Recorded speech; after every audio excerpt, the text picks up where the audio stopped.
I would like to make a proposal that they change it. A pin is 6-0, a shutout tech is 5-0, a non-shutout tech is 4-0, shutout decisions 3-0, and a non-shutout decisions 2-0. I like the shutout. I like when you shut them out, they can't score a point. You should get an advantage for that. So this is Cassidy Benwell from Missouri, state champion. Really tough kid. Know her. She's wrestled in my event against Isabella Cepak. This is 122. The other thing for people to understand is if the team score is tied, it's a very simple criteria. Who won 8 matches? And sometimes that does become a fact. Uh-oh. Could be a feet-to-back maneuver. They both almost went to the back there. And then they both have great balance. Here's what I've noticed on the female side and the women's side. You'll see a lot more range of motion, flexibility, and you'll see a lot more balance. Yes. Sometimes the men appear to be faster. The women certainly have the advantage with range of motion and balance, I like to call it. So I will tell you this. If it comes down, nice take them. Oh, slip. Yeah, call him back up. White paddle. So if you can see it on the TV screen, the white paddle generally means slip. It means she tried a risky move, it didn't work, and she doesn't get penalized. They're going to reward the aggressive wrestler. Michigan's got a home run hitter at 112 at the very last match with Gigi Bragg. All right, so if you're new to freestyle, this is attention. This is the first warning for inactivity. The period will not end 0-0. Someone will get put on what's called a shot clock, and in that 30 seconds, either someone will score or the person not on the shot clock will get a point for the other person. Savvy coaches and savvy wrestlers understand it doesn't. I don't have to force anything. Feet to back attempt. That could be a slip. It looks like she caught her, but let's see. It looks like they're calling it up. So if you catch somebody when they do a throw, sometimes you can get awarded for it. Front headlock. Oh, wow. Looked like she just bumped her there for 2, right? Benwell goes behind, too. She got the 2 she there. does get to go behind. So just like in folk style, regular takedown, I think they just changed the rules. That's the Jake Varner turn. Oh, to her back. Her. She caught her. She got to suck her back. This could be dangerous. She's got to get above got to get her hips up. She does a good job of fighting off her back. So a pin is just like a shutout where you're going to get 16 points and 0 for the other side. So if you can avoid the pin and get teched, that's better than getting pinned. High gut, fall back with it, 2 more. It's 6-0 for Benwell. Uh-oh, this looks tricky right here. Is she going to get the reversal? Looks like she was. So the reversal is only 1 point in freestyle. 6-1. But she scored now. So that makes it different. The shutout's gone. Shutout is gone. Now risky movement, risky movement. 2 for the exposure. Reversal to your back is 2 points, which is different than just a normal reversal. She caught her on her back, so they give her 2 points. 8-1 is the score now. Benwell's looking for like a lot of modified low gut there. A lot of energy spent early here, Coach. We scored about 6 or 7 points in like 15 seconds there, it seemed like. A takedown, reversal to her back. But scoring that point, like you mentioned, changes the team score now. So at least she gets 1 point unless there's a fall somewhere. Inside trip. It's 4. I don't know what they're going to call that. And she took the risk, so maybe they'll give her the feet to back. No, they already called 4 and then 2.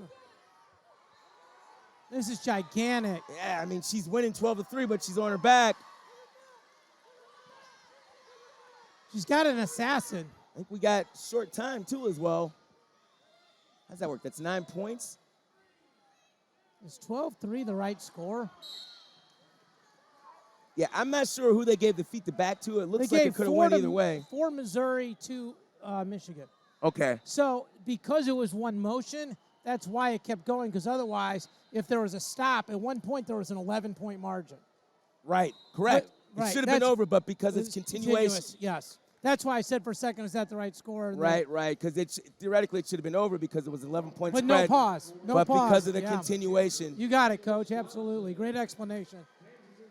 And so that, I liken it to continuation in basketball. For people that watch the NBA, you can get a foul and you can still score the points. Get the and one, baby.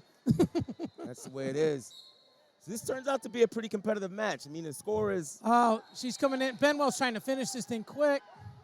Uh-oh. That's her points. Okay. Now she tried to get the pin. Oh!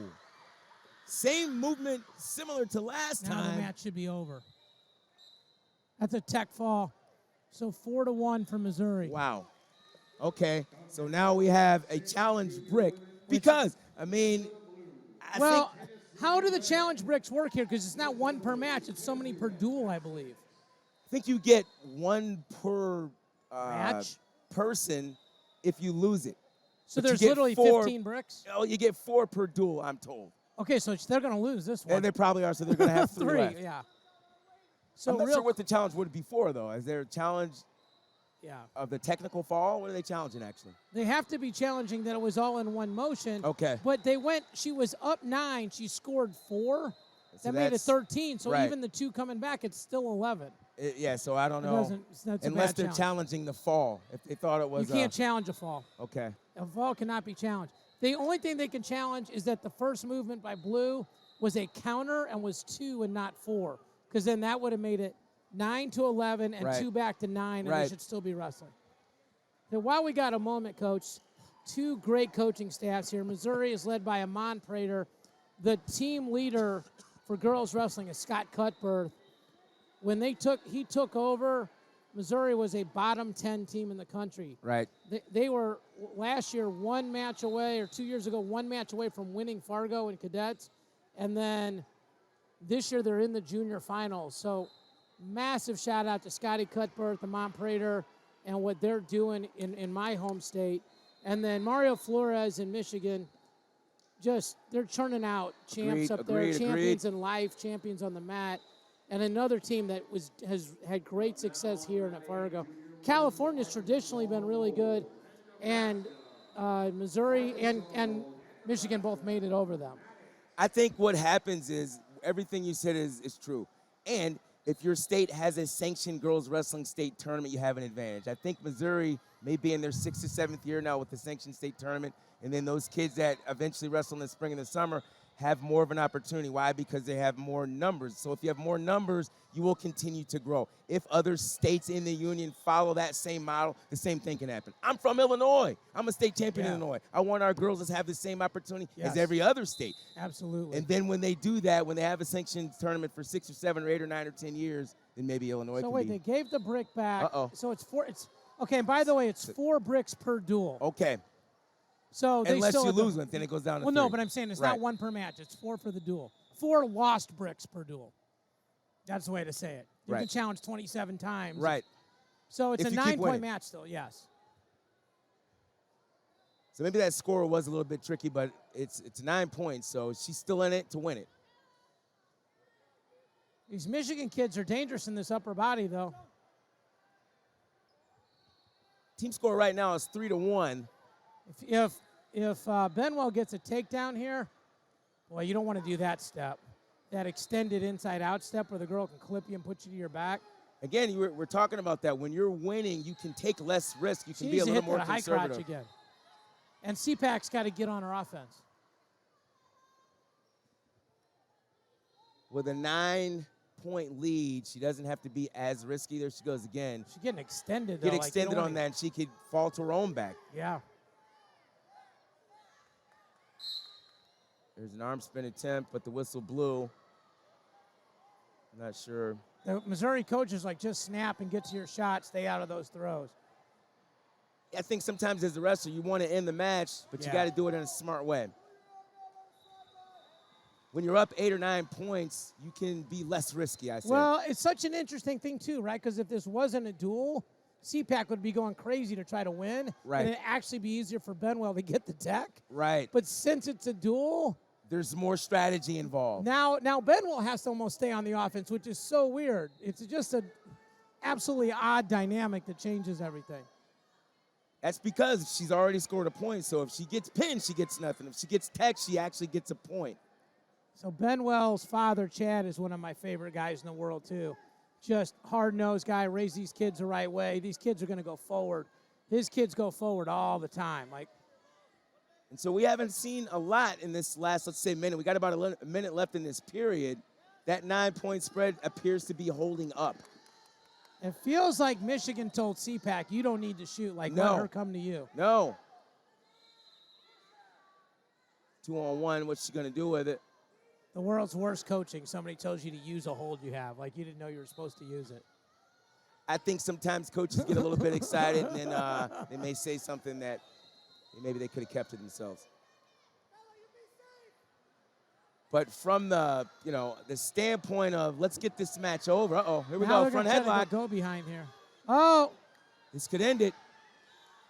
This could end it. This could Oh end my it. God. This could end it. It's 4 red. Which makes it 7-14 with about 3 seconds left. Wow. Okay. Again, she gets the win, but you got to wonder, was that a Wait a smart minute, decision? they went caution in 2. Not that it matters. Bottom line, blue wins. A decision where both sides scored. So Lots of points. 3-1, and the team scores 6-2 cumulative. Right there at the end, though, you wonder, should she have taken that? She ends up winning the match anyway. It doesn't really matter, but she almost gave up a pin. But there's more energy on the Michigan side right now than there is on the Missouri side, which is fascinating. I believe the dual score right now is 6-2. It says 3-1 on the scoreboard, but No, they're going to put that up there shortly. okay. So this is Ava Griffey from Missouri. I need to see which Michigan girl this